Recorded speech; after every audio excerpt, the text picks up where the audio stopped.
We all have had a scenario play out something like this.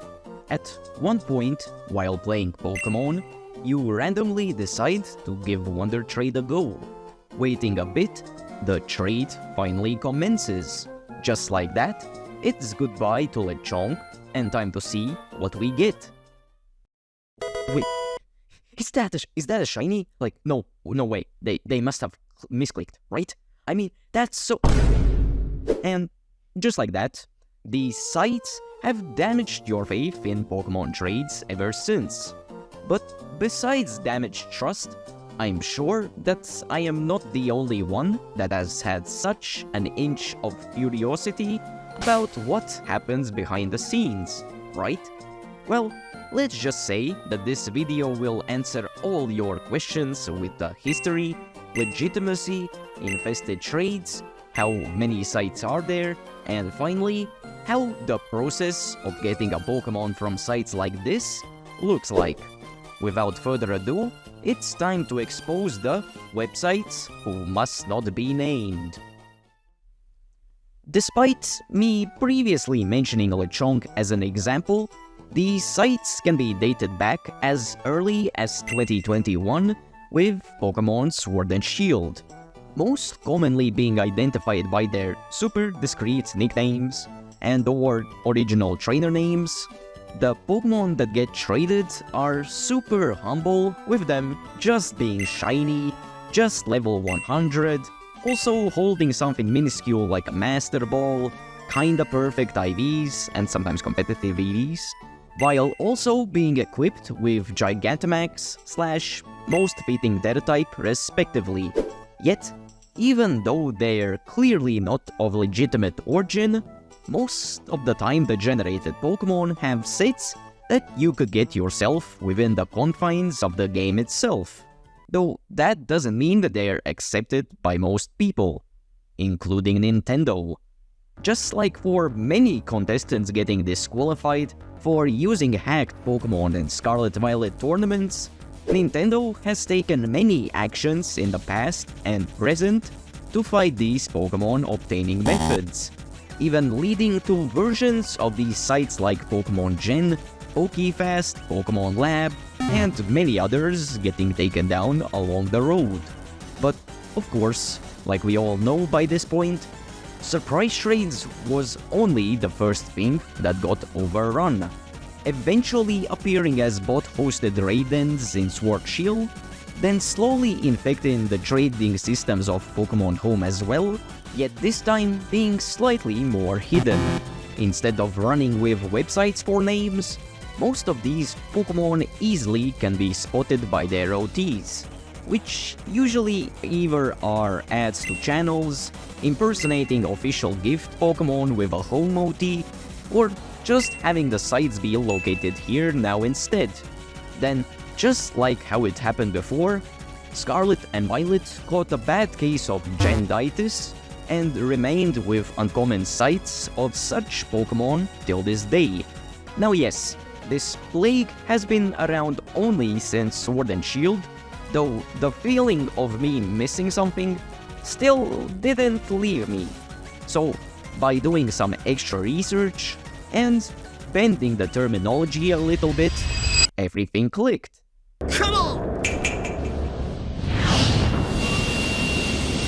You see, even though the specific method of using nicknames as ads technically can be dated back to XY, though it wasn't even nearly as big of a problem as it was since Sword Shield, the process of gaining hacked Pokemon, thanks to the internet, can be dated back to an even earlier date, which was 2008, using eBay as the market for such transactions.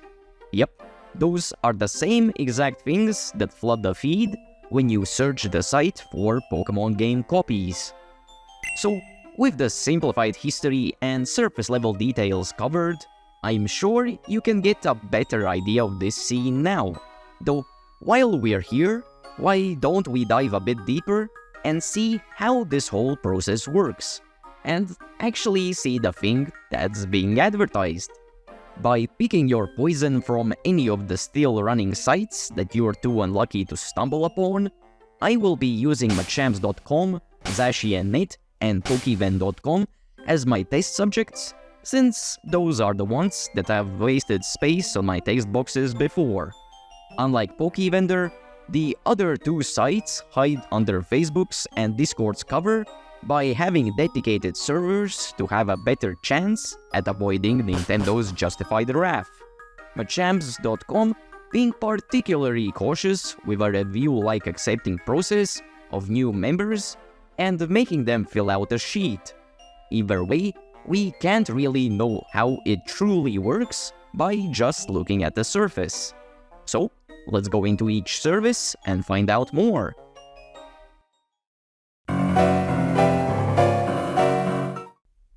Starting with probably the, unfortunately, most well-known site today, Machamps can be only accessed via requesting to join the group on Facebook, while answering simple questions and checks. Upon gaining access to the group, the community initially looks like your average Joe's hosted place to share memes, shiny Pokemon flexes, trade offers, and everything else. Though, if you come to this site with the idea of paying for services, finding such offers can be seen as early as the group rules when requesting access. After looking around a bit more and starting to find ads for services in many games, which also incorporate stuff like Animal Crossing besides the video's main focus. Finding the right spot to contact about getting Pokemon, I messaged the dedicated account while being quite blunt with what I'm looking for. Eventually gaining a link to all their games they provide service for, I go into Scarlet Violet and end up on a Google Forms page, in which we finally see the prices. 3 Pokemon for $20, 6 Pokemon for $45. Oh, and get this, each Pokemon only costs $4 if you buy at least 15 Pokemon. Pulling out a calculator, doing some quick maths and whatnot, that's $60, aka a brand new copy of the same or opposite game you're buying sleazily gained Pokemon for. Though it would cost that much if you were okay with them not even being yours by the game's terms. You see, to have the Pokemon's original trainer section have your name in it, you need to pay $5 more per Pokemon. So, if you wanted those same 15 Pokemon to be technically yours, it's time to cough up $135, kiddo. Speaking of kiddos, it's more than likely that the consumer base for this service are those same exact kids themselves. I mean, even if you were a desperate adult that needed hacked mons for some reason, there's always a free alternative to getting the builds you need. Putting aside frustration for now to fill out the form, I start scrolling down, and of course, there's more pieces to this scummily generated puzzle. Yeah, you probably can imagine what I comment about such cool offers, like putting gambling into this with mystery eggs, or such quirky offers like the Viagra bundle. But I got to save at least some comments for the other two sites as well. For now, I ask for just a goofy list of stuff for a shiny Bisharp, and proceed with burning $7 to unwillingly support this scam, but of course with a virtual card to not get digital cooties. Yet, right after doing this, I discovered another layer to this despicableness. These little bastards have their account name as Machamps Gym Donation, which they most likely use as another layer to hide from any trouble. Well, at some point you just get used to the ridiculousness enough that at the moment nothing sounds crazy anymore. As for me at this moment, I'm just expecting to hear that this also is a money laundering scheme or something like that and not even be surprised. Moving away from a crazy person's mumblings, let's cover the other sites first, while waiting a full hour on this shit just for them to just hack a single Pokemon with an OD that's not even yours, and can only remove by paying extra $5. Yippee!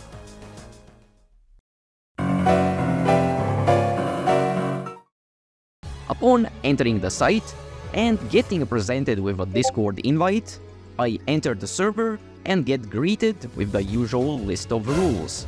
Initially seeming to be a free service, only to see that this service is subscription-based with 2 tiers, yet the lowest tier is $2 cheaper if you look at it that way, though it definitely can become worse if you forget about it. As a compromise, the $5 tier does have a 1-day free trial offer, but that, of course, also preys on people forgetting to cancel it. Though, I got to say, I feel like asking for $200 a month for a Discord Pokemon generator, no matter what's being offered, is a bit much, no?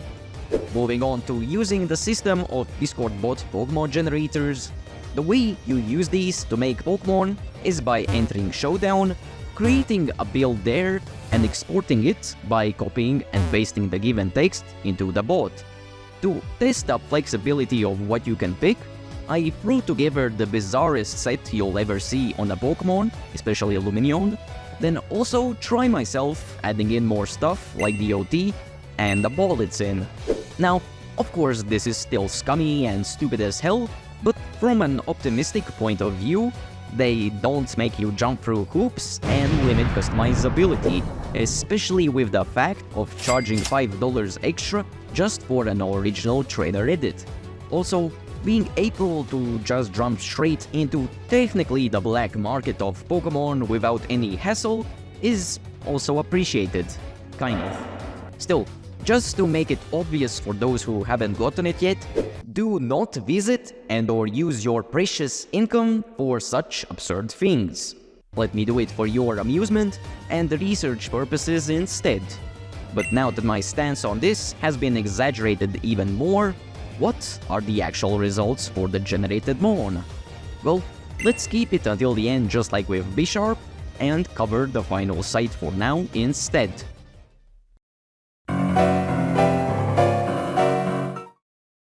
Stepping onto the only site that has a dedicated website, PokeVendor, or also known as Ninvendor on the page, immediately goes downhill upon I stumble the section of offered goods, where not only the first thing is to gamble with the Pokemon you would be buying, but also reach such stupidness heights like offering regular Pokemon, which sure, maybe is a little bit understandable if you don't have the DLC and just want to get a specific Pokemon.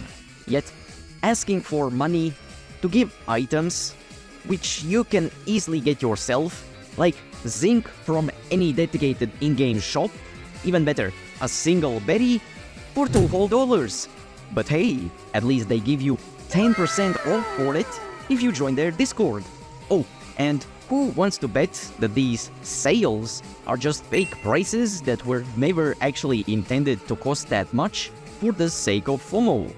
Well, let's just jump straight into customized offers before I piss myself from laughter, joining the Discord server to, at the very least, save my wallet from even more trauma, and also getting confirmation that the website name Pokemon are to just lure kids, I mean potential clients, over here in the meantime.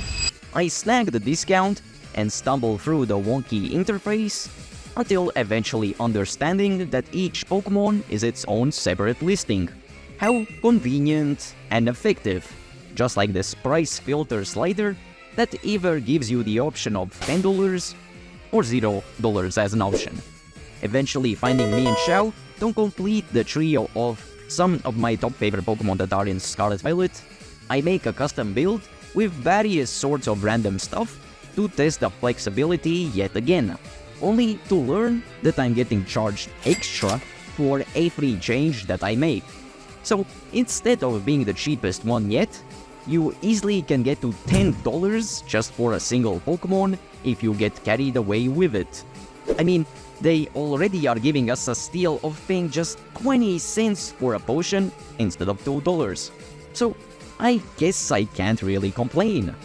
Completing the order while dreading every second of it, the transaction is done, and my dignity is gone.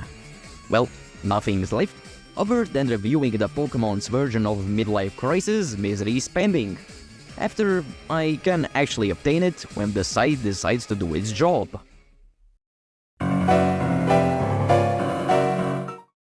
Now that we have gone over the process of how the Pokemon creation process happens, and every other ridiculous thing that comes along with it, let's review the actual Pokemon themselves.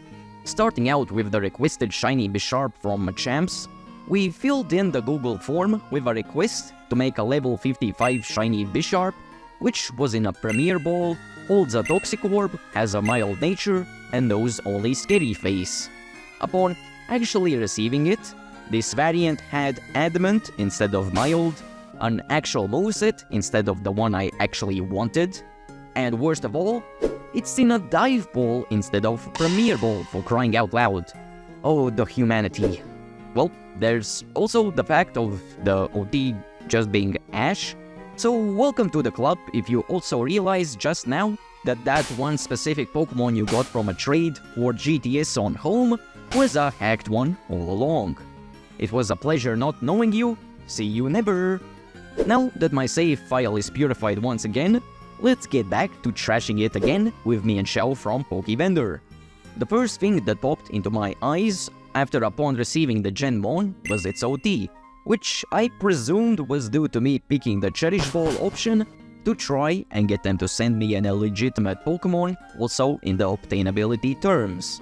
Though, after a quick Google search, I discovered a Mienshao that was distributed in the Usum era with the same trainer name, so they got me there. Seeing that everything else pretty much compares one-to-one with what I requested, I guess I can't really be surprised about the most expensive one getting the closest to my customizations the most. But hey, that still leaves us with the Luminion we got from Zacian.net, if we had one. So yeah, I spent a good bit of time of adjusting the set all the time, and even jumping to other games bots to try and see if those work, but the only thing that did end up working was the automated bot message of me needing premium membership to use it, even though I clearly had it. But besides that, I guess that's pretty much it. If it ends up working for you, or if it's fixed by the time the video comes out, cool, I guess. Enjoy the rewarding result of just not getting the Pokemon by playing the actual game, I guess. After going through this mess that is offering Gen Pokemon that are disguised as legitimate service, there's pretty much just two real lessons that you can take away from this video. If you're so desperate or lazy to get a specific Pokemon and build, and you want the easy way out, just don't. I mean, I'm not your mom or anything, so do what you want, but just don't. Or in general, waste money on such services like this.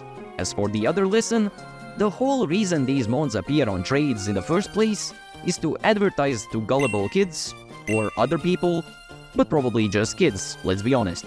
So, if you want to help and get rid of this trash, just release them instead of continuing the cycle and trading them away. Well, I guess that does it otherwise. Big thanks to my patrons and allowing me to waste money on stupid research like this. I see the irony, don't comment. Follow my Twitter for random stuff, and play Big Number Go Bigger Simulator as well. Sub and like if you enjoyed, and stay tuned for more.